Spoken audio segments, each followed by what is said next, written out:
ازيكم دكاترة عاملين ايه؟ يا رب تكونوا بخير. In this presentation احنا هنتكلم عن الميكروبيال agent which causes major diseases manifested as acute multiple oral lesion. الميكروبيال agents اللي هنتكلم عنهم في البرزنتيشن دي اللي هما الفيرال reaction specifically الهربيس family زي الهربيس simplex فيروس، الهربيس زوستر فيروس، الكوكساكي اي فيروس. زي بيعمل لي الكوكساكي اي فيروس يعمل لي two major disease زي الهربنجينا والهاند foot and mouth disease. What is a virus? A virus is a microscopic infectious agent which replicates or divides inside a living cell of an organism. يعني في الانفايرمنت كده هيبقى inert material وما يعملش أي replication ولا division. Okay? And in الفيروس كمان it is known to be highly infectious. Okay? طيب ايه الكومبوننتس بتاع الفيروس؟ هنبدأ من الانر كور. تمام، بنسميها الجينوم. الجينوم يا اما بتبقى double stranded بتبقى DNA او single stranded بتبقى RNA. This genome بتبقى coated by a protein coat بنسميه capsid. اوكي، والاوتر envelope ده بيبقى معمول من جلايكوبروتين. متاخد منين الجلايكوبروتين ده؟ لما يجي الفيروس during replication و maturation في الهوست سيل، تمام، ويجي يخرج من الهوست سيل ويعمل لها لايسيس، يقوم واخد حته او محوط نفسه بحته من السيلر ممبرين بتاع الهوست سيل يعمل لنفسه الاوتر انفلوب. how الفيروس forms الالسر. اوكي، upon primary infection أو initial contact of الفيروس بيحصل introduction of this virus into the epithelial cells of the mucosa أو mucous membrane أو skin. تمام، يقوم عامل لي replication activation division inside epithelial cells فيعمل لي intraepithelial vesicle. تمام، ليه intraepithelial vesicle؟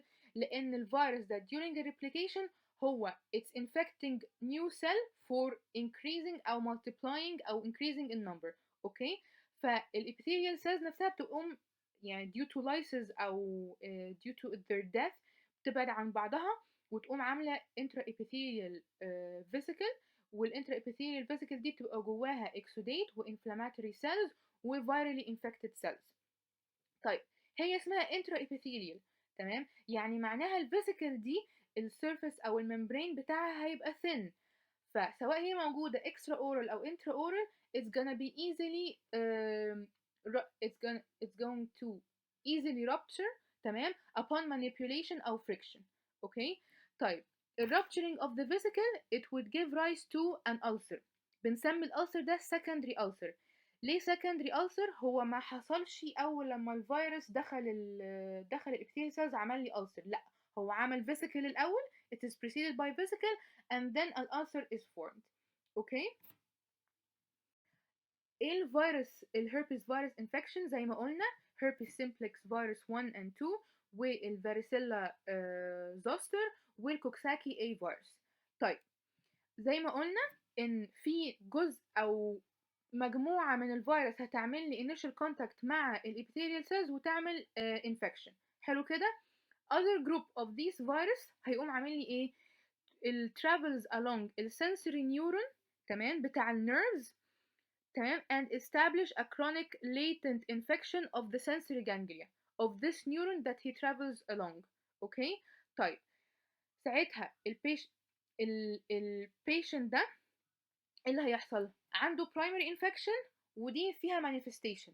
باقي فيروس عمل invasion او infection of sensory neuron و it subsided او rested او عمل لي infection للsensory ganglion ده بتاع الاكزن اللي هو travel through. تمام، هيبقى dormant وكامن ومش هيعمل اي infection ولا inflammation. upon بقى stimulation في مرة تانية، تمام، او بعدها بكام سنة او حتى ان شاء الله بعدها بكام شهر هيقوم travel along this neuron ويقوم عامل لي infection of the peripheral tissue which this neuron supplies. اوكي، بس وهيديني a different disease, a different kind of disease. اوكي، فبصوا بقى هنا الهربس سيمبلكس فيروس 1 and 2.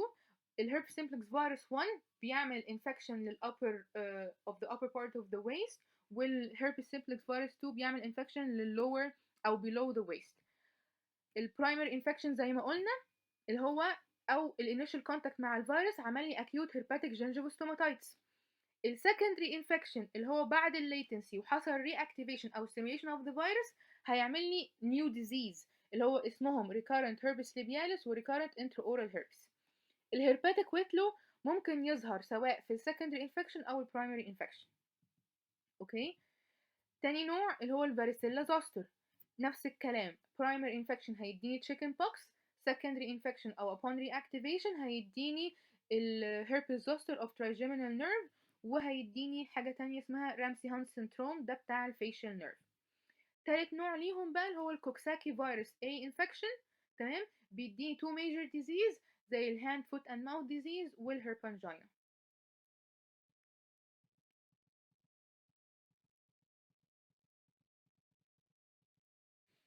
هناخد أول كيس معانا. عندنا a 4-year-old child presented to our clinic suffering from acute painful discrete sores with severe gum redness. By asking his mother, she gave us a history of previous fever and lymphadenopathy with excessive salivation. Similar lesion is observed in the child's thumb as he used to put it into his mouth. In clinical examination, the gingival margin shows intense inflammation, edema with no loss of interdental papilla. طبعا في vesicle formation و upon rupturing عملت لي severely painful ulcer which they are sharply defined with yellowish pseudomembrane floor. The ulcers fuse together producing large irregular lesion. What could be the possible diagnosis? The diagnosis would be acute herpetic gingivostomatitis. Acute لأن هي تعتبر primary infection. تمام. طيب هي viral infection herpes simplex virus 1. It takes place أو it's common in children of age 1 to 10 years. It is uncommon in patient أو in children less than 6 months due to the presence of maternal antibodies which is given to them or they gained it during the intrauterine life. وليه it could happen in non-immune adults؟ عشان ال non-immune adults they are immune suppressed either by عندهم other viral infections زي ال HIV أو they are immune suppressed بياخدوا سواء مثلا immune suppressive drugs زي الكورتيكوستيرويدز أو other immune suppressive drugs عشان عندهم مثلا organ transplant أو بياخدوا chemotherapy for treatment of cancer. Okay. The mode of infection for this acute herpetic gingivostomatitis disease is due to salivary droplets. Okay. ايه clinical features بقى؟ بيحصل prodrome of كذا حاجة، يعني كأنها initial signs بتحصل قبل ال presence of oral vesicle ب 1 to 2 days. ايه البرودروم دول؟ بيبقى fever, malaise, regional lymphadenopathy. اوكي. طيب الacute herpetic gingivostomatitis زي ما قلنا أي viral lesion they are preceded by vesicle. Upon rupture of this vesicle هيحصل acute painful oral lesion which interferes with eating. Okay. No history of similar lesion لأن هو أصلا already infectious عشان في salivary droplet. والincubation period before الvesicle formation أو حتى البرودروم بيقعد 1 week بعدين signs والsymptoms تبدأ تظهر. طيب الكلينيكال manifestation عندنا هو زي ما احنا شايفين الفيسيكل بتبقى 2 to 3 diameter بعدين يحصل لها rupture upon سواء manipulation, mastication, talking, tongue manipulation. التيث ممكن عضها من غير قصده فتعمل لي secondary ulcer. شكل الألسر عامل ازاي؟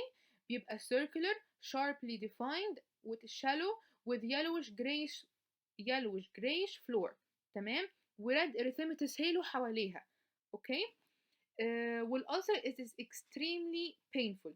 طيب الألسرز في primary herpetic gingivostomatitis it can affect أو infect الكيراتوتيك والنون كيراتينايز ميوكوزا. الكيراتينايز ميوكوزا زي ايه؟ زي الهارد بالات, attached gingiva, الدورسم surface of the tongue. والنون كيراتينايز زي السوفت بالات والبكال ميوكوزا والليبيال ميوكوزا والفنترال surface of the tongue. اوكي. طيب ده كده ده في الميوكوزا in general. طب شكل الجنجيفال تيشو عامل ازاي؟ it is fiery red. تمام. gingival margin with intact interdental papilla.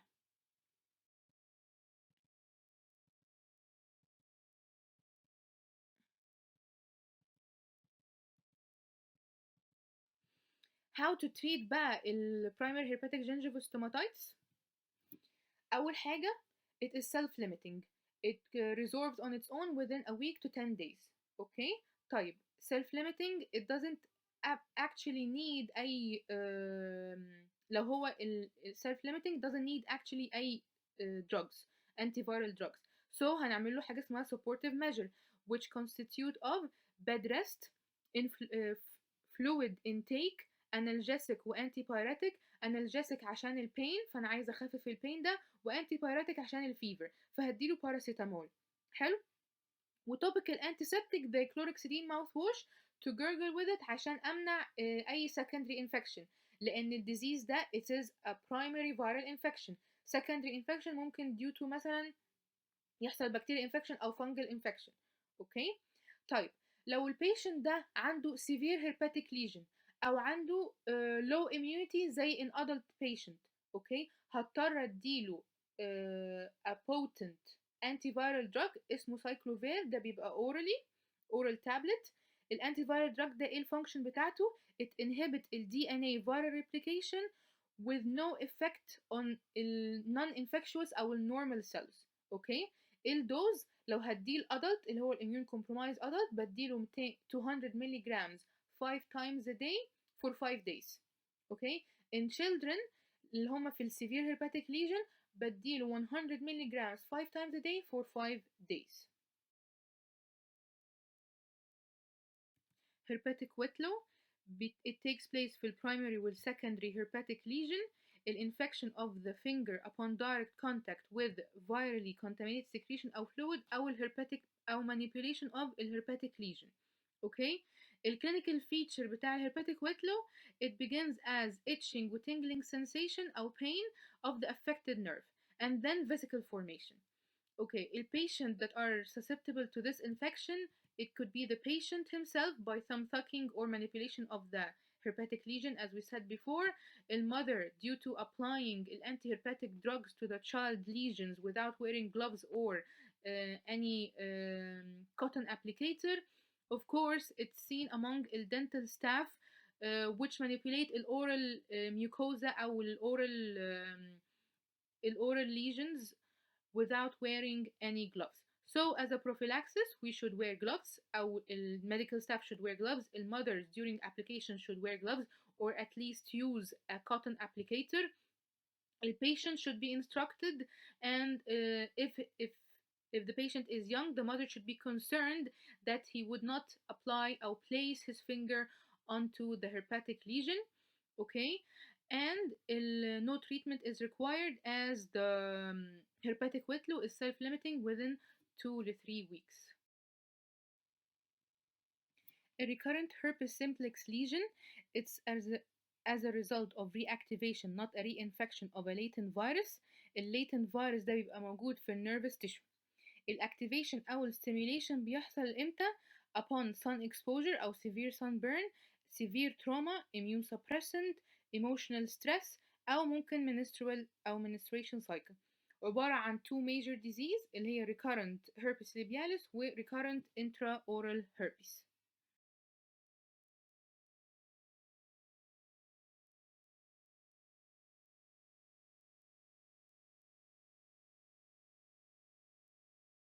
Recurrent herpes labialis.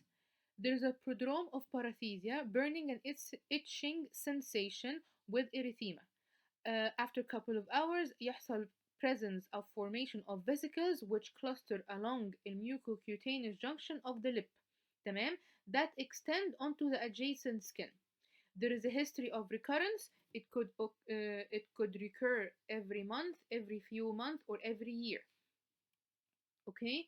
البريدisposing factor هنا هيبقى stimulating factor of reactivation of the latent virus زي مثلا common cold, emotional stress أو لو في menstrual cycle والpatient is a female, teenage female. Clinical examination الفيزيكلز they are formed after the prodromal stage and they are formed in clusters, so they would enlarge as they fuse together and weep exudate. Okay, after a couple of days these vesicle rupture and crust over. Okay, السايكل دي كلها بتاخد 10 ل 14 يوم و they heal without scar formation. The secondary bacterial infection could take place and may change the lesion into pustules. Another lesion, which appears due to a reactivation of the latent herpes simplex virus, is recurrent intraoral herpes. It has no prodromal stage, يعني there is no fever, malaise أو discomfort preceding vesicle formation. recurrent intraoral herpes affect keratinized mucosa زي attached gingiva والhard palate. Usually a lesion is found unilaterally. Okay. Clinical features in vesicles, they appear to be multiple, small, arranged in cluster, and surrounded by erythema. Soon, these vesicles would rupture, giving rise to multiple small-sized ulcers, which are superficial and painful. The ulcer dole, they are arranged in cluster and soon fuse together, forming large irregular ulcer.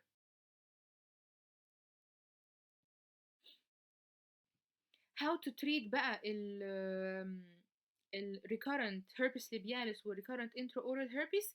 كده it is both they are self-limiting and they heal with no scar formation. في recurrent herpes labialis treatment within 24 hours at prodromal time. يعني لما يحصل tingling sensation و burning sensation و edema و erythema هبدأ أدي acyclovir cream 5%. تمام. It is applied عشان أقلل الانفكتيفيتي وأقلل البين وأقلل الديوريشن of the region وأقلل الفيرال replication. اوكي طيب الانترا اورال بقى الريكارنت انترا اورال هيربس هديله تتراسايكلين ماوث باث to avoid أو as a prophylaxis عشان ما يحصليش secondary bacterial infection أو fungal infection. لو الموضوع سيفير قوي انا اقدر ادي او حصل في immune compromised patient هدي بقى tetracycline tablet 25 مللي جرامز مثلا for two times a day for 5 days. وممكن اديله acyclovir لو هو immunocompromised هديله 400 مللي جرامز 5 times a day for 5 days. تمام. وممكن اديله prophylaxis of acyclovir برضو 200 مللي جرامز 3 to 4 times a day for 5 days. وده it is given orally.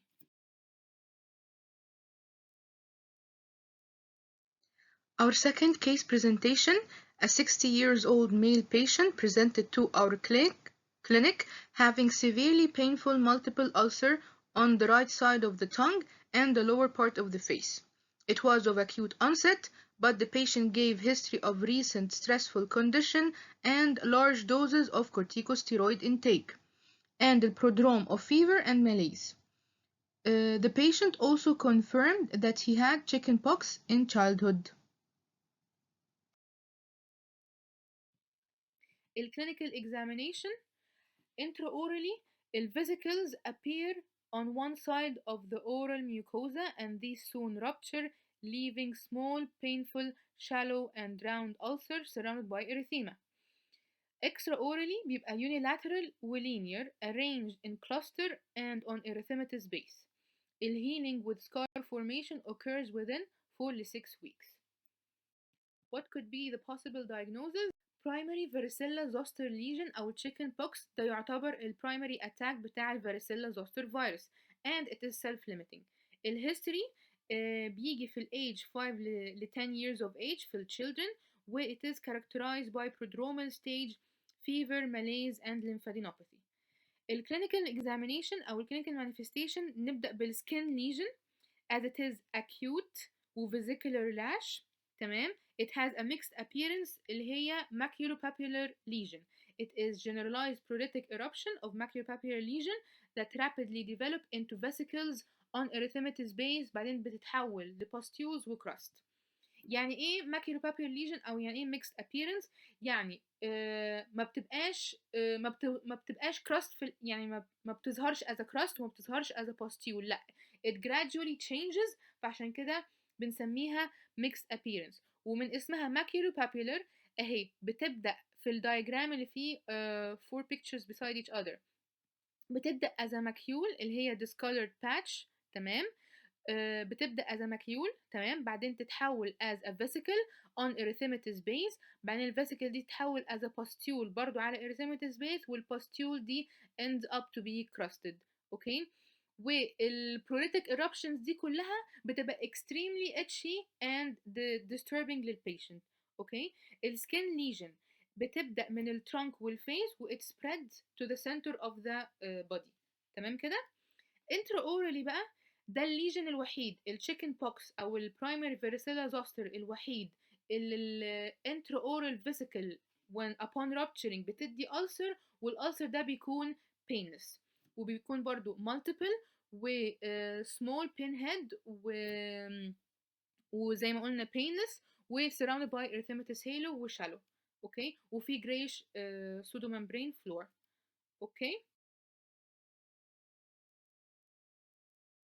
الريكارنت اتاك بقى او الريكارنت Herpes-Zoster lesion اللي هو الشينجلز، الرياكتيفيشن اوف الليتنت فيروس.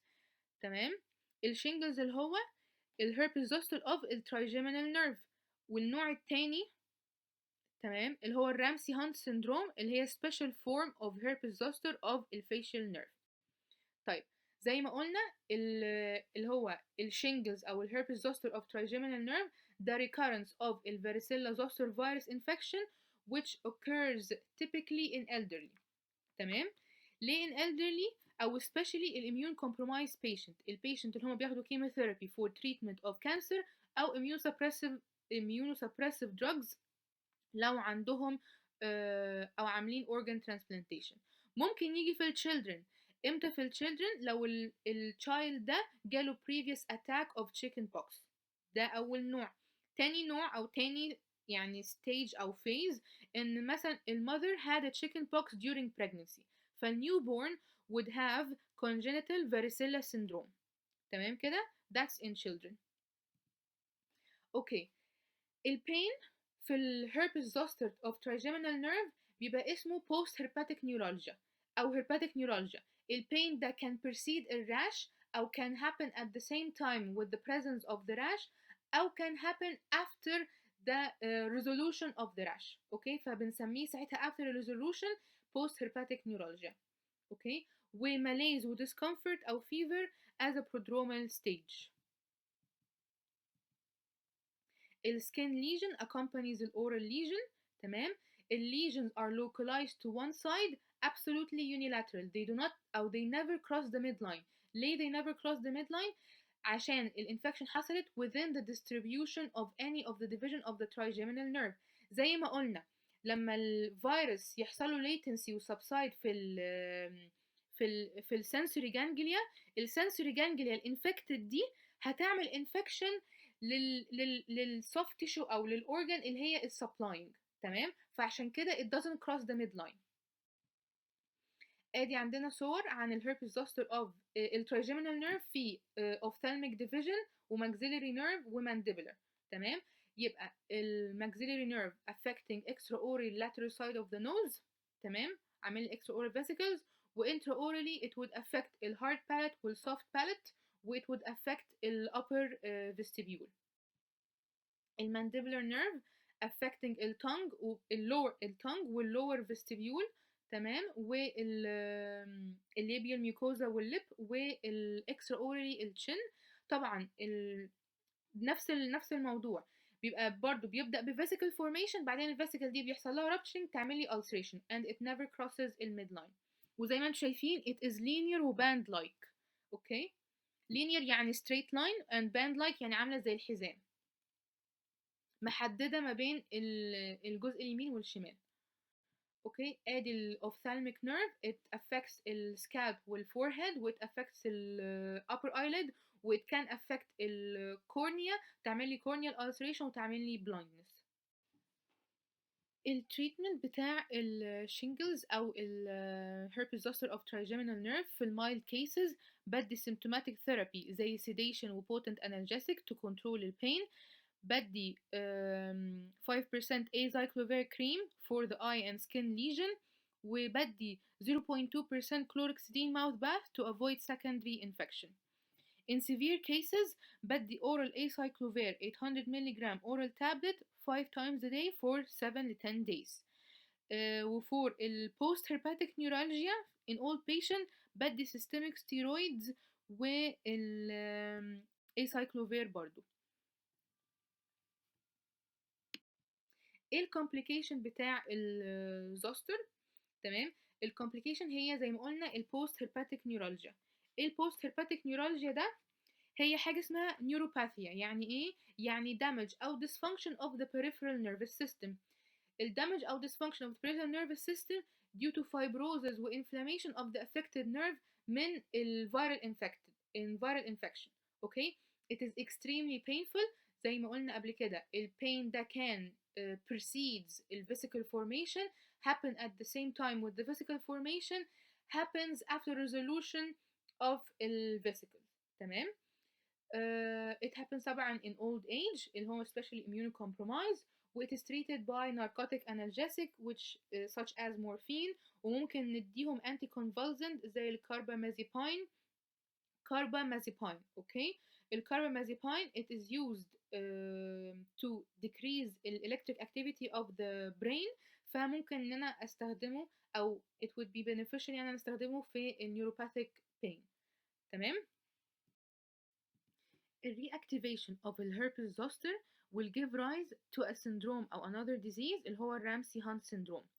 Ramsay-Hunt syndrome is a special form of herpes zoster which involves the facial nerve.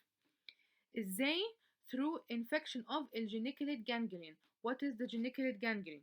هي ganglion which contains cell body of the chorda tympani neurons. The chorda tympani, the part of the facial nerve which gives sensory innervation to the anterior two-thirds of the tongue and the salivary gland. حلو كده؟ طيب الكلينيكال فيتشرز بتاعة الرامسي هانت سيندروم بيديني برودروم أو بيعمل برودروم of fever and malaise، وبيعمل extraorally pain in the ear which may radiate to the jaw and neck. This prodrome is followed by presence of small crops of vesicle. It is named أو called herpetic oticus. تمام، عشان ال viral infection of the inner ear والmiddle ear والexternal ear. السايت بتاعتهم بمعنى أصح on the tragus of the ear, external auditory canal والtympanic membrane اللي هو ear drum. ده كده extraorally. Intraorally ال vesicles will appear على anterior two-thirds of the tongue, و it would appear unilaterally على soft palate. طبعا these vesicles would soon rupture giving rise to small shallow ulcers. Upon ulceration of the tongue with soft palate, الtongue بالذات عشان it is innervated بالchorda tympani فهيحصل له loss of taste sensation، لأن الchorda tympani بما إنها عدت من الgeniculate ganglion فهي كده تعتبر infected. اوكي، فهيحصل loss of taste sensation، وكمان هيحصل xerostomia due to ان الchorda tympani is infected as it supplies the submandibular salivary gland والsublingual salivary gland. طيب هنا الفيجر ده بيوضح ادي الفيزيكولار rash على الاكسترنال ear، وبيحصل as a complication of infection of الموتور facial nerves. بيحصل facial permanent paralysis of the facial nerve، وادي loss of taste sensation over the anterior two-thirds of the tongue. طيب يبقى as complication بقى of Ramsay-Hunt syndrome بيحصل permanent facial paralysis، بيحصل deafness due to presence of الherpetic oticus اللي هي على الإير. تمام، و post herpetic neuralgia. التريتمنت بتاع الرامسي هانت syndrome هنديله corticosteroids prednisolone 60 mg. It is given in addition to antiviral drugs اللي هو acyclovir 800 mg to avoid the permanent fibrosis of the facial nerve وعشان برضو أقلل post herpetic neuralgia. In the third case presentation, a 5-year-old child presented to our clinic having severely painful throat that causes difficulty in swallowing. It was of acute onset and preceded by fever and lymphadenopathy. His mother or her mother reported similar cases in his or her nursery, and no other lesions were observed on the skin.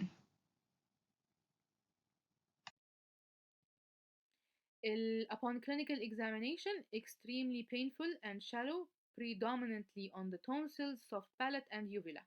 These vesicles soon rupture to form ulcerative area, which is covered with grayish pseudomembrane and surrounded by erythema. What could be the possible diagnosis? The third type of viral infection هو Coxsackie A virus infection. It's an RNA virus. It forms two major diseases زي الهربنجينا والهاند foot and mouth disease. What is the herpangina? Herpangina عبارة عن herpes وangina. Herpes اللي هي vesicular eruption and angina هي inflammation of the throat. The definition بتاع الهربنجينا: it is an epidemic disease which is caused by Coxsackie virus type A. Affecting children of age 3 to 10 years old. The mode of infection would be salivary droplets and it is highly contagious. الكلينيكال feature بتاعت الهربنجينا عندي prodromal stage of low grade fever, anorexia, headache, dysphagia with sore throat. It is of acute onset وعندها incubation period of 3 to 10 days. As well برضو systemic upset could be mild or absent and the lymph nodes are not usually enlarged. Upon a clinical examination of the herpangina, the oral region manifests an erythematous base with vesicular eruptions found at the tonsillar area, the soft palate والuvula, meaning يعني the posterior part of the mouth. These vesicles soon rupture, forming painful multiple shallow ulcers which are covered by gray pseudomembrane and surrounded by erythema. The management of herpangina أو حتى hand, foot and mouth disease, they are the same. They are self-limiting, heal with no scar formation within 7 days. The patient can administer topical anesthesia to control the pain and antiseptic سواء بقى mouthwash أو ointment to control أو as a prophylaxis of secondary infection. الهاند foot and mouth disease clinical examination, it mimics the primary herpetic gingivostomatitis as it infects or occur all over the oral mucosa with the presence of extraorally vesicles or ulceration on the palms of the hand and sole of the feet.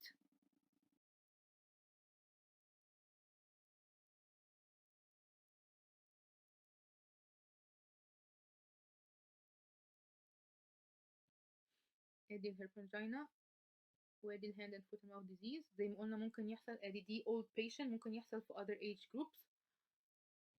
summary بقى: الdiagnosis of oral viral ulcers، الانست بيبقى gradual عشان فيه prodrome. الduration بيبقى short term بيقعد مثلا مش اقل من 3 weeks. الكورس بيبقى فيه مثلا عندي recurrent زي الهربس ليبياليس والانتراورال هربس والهربس زوستر. الكلينيكال examination عندي السايت بيبقى في الكراتينايز ميكوزا زي الريكارنت هربيس، والكراتينايز والنون كراتينايز ميكوزا زي الهربس سيمبلكس. الديستريبيوشن يونيلاترال زي الهربس الفاريسيلا-زوستر، تمام، وبايلاترال زي البرايمري هيرباتيك جينجيفوستوماتايتس، والانتيريور اوف ذا ماوث زي البرايمري هيرباتيك جينجيفوستوماتايتس، والبوستيريور اوف ذا ماوث زي الهربنجينا. اوكي، هنحل كده problem solving سريعا مش هناخد منكم كتير. أول case: a 24-year-old man is evaluated for painful sores in his mouth. They appear on the palate as multiple round painful lesion that coalesce يعني fuse together، تمام، وفي الآخر هتعمل لي large irregular ulcers، تمام. It's for him not the first time to occur، يعني معناها it is في recurrence rate عالي. It has no fever, chills, arthralgia وgenital ulcer. معنى الجملة دي it has no fever, chills, arthralgias وgenital ulcer يعني ما فيش prodrome. Okay, so on physical examination vital signs are normal. What is the possible diagnosis؟ قال لنا ما فيش prodrome، قال لنا it is recurrent وموجودة فين في الهارد palate وإن هي round و painful و coalesce together. So this diagnosis with patient ده عنده recurrent intraoral herpes. In second case, a 5-year-old child is evaluated for non-painful sores and papule in his mouth. Non-painful، فاكرين انهي disease اللي كان بيعمل intraoral non-painful ulcers؟ تمام، والهاندز اللي هي extra oral examination عنده mixed appearance. اوكي. he had fever, headache and malaise. ده البرودرومال stage بتاعته. الهيستوري of recent contact with a patient suffering from shingles. shingles قلنا ده recurrent version of الفاريسيلا-زوستر. تمام. فالبرايمري اتاك بتاعه كان ايه؟ اللي هو التشيكن بوكس او البرايمري فاريسيلا هيربس فاريسيلا-زوستر ليجن هو التشيكن بوكس. تمام. التشيكن بوكس الوحيد الانترا اورال بين الانترا اورال سورز it is not painful وعنده extra orally mixed appearance هي maculopapular. Case number 3. A 1-year-old child is evaluated for painful bilateral sores, bilateral and it's painful, in his mouth and a fiery red gingiva. He has fever, excessive salivation, submandibular lymphadenopathy and chills. كل ده الجملة دي بتاعت من أول الفيفر للchills ده prodrome excessive salivation عشان في painful bilateral sores على الجنجفة. Okay. On physical examination the vital signs are normal. What is the diagnosis? كان الفاير red gingiva والpainful bilateral sores وبيجي في anterior region of the mouth كان مين؟ primary herpetic gingivostomatitis. وsince he's a young age a 1-year-old تمام فالتريتمنت بتاعه هيبقى ايه؟ supportive treatment supportive measures تمام زي bed rest fluid intake نديله analgesic وانتي بايريتك زي باراسيتامول نديله antiseptic mouth wash زي كلوركسيدين mouth wash. تمام.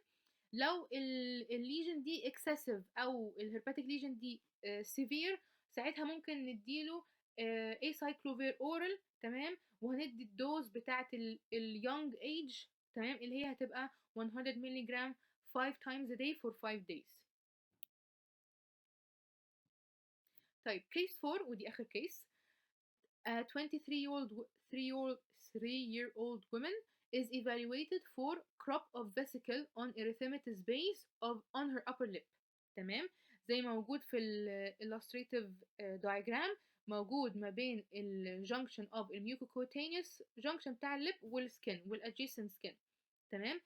episodes of these vesicles have occurred 2 to 3 times yearly since she was 16. يعني من ساعة ما هي عندها 16 years old من ساعة ما هي عندها 16 سنة بيجيلها كل سنة مرة أو مرتين في السنة. أوكي.